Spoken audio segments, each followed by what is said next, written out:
హైదరాబాద్ లాలాగూడలో 110 రూపాయల వివాదం హత్యకు దారితీసింది. మృతుడు మధ్యప్రదేశ్లోని బాలాఘాట్ జిల్లా కీనాపూర్ తహసీల్కు మృతుడు ప్రకాష్ దేశ్ముఖ్గా గుర్తించారు. కేసులో ఇద్దరు డెలివరీ బాయ్స్ను లాలాగూడ పోలీసులు అరెస్ట్ చేశారు. నిందితులు దబి వినోద్, మక్కల మోహన్గా గుర్తించారు. మృతుడి నుంచి దొంగిలించిన మొబైల్ ఫోన్ను, నేరానికి ఉపయోగించిన ఎలక్ట్రిక్ బైక్ను కూడా సీజ్ చేశారు. ఇద్దరు నిందితులను రిమాండ్కు తరలించి కేసు దర్యాప్తు కొనసాగిస్తున్నారు. కారణం ఒక మర్డర్ కేస్ మనకి థర్డ్ ఆఫ్ జూన్ నమోదనం అయింది లాలాగూడ పిఎస్లో.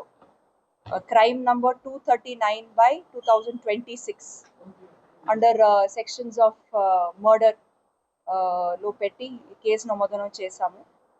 ఈరోజు ఎర్లీ మార్నింగ్ మనకి ఇద్దరు అక్యూజ్డ్ దాబే వినోద్ అండ్ మక్కల మోహన్ ఇద్దరు డెలివరీ పని చేస్తున్నారు. ఒకరేమో గ్రాసరీస్ డెలివరీ చేసి బతుకుతున్నారు, ఇంకొకరు స్విగ్గీ డెలివరీ బాయ్.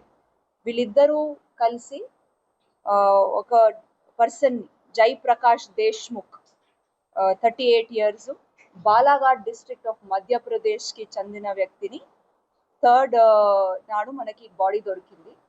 సో వీళ్ళని ఈరోజు ఎర్లీ అవర్స్లో మనకి సికింద్రాబాద్ రైల్వే స్టేషన్ దగ్గర ఉంటే పట్టుకున్నాము.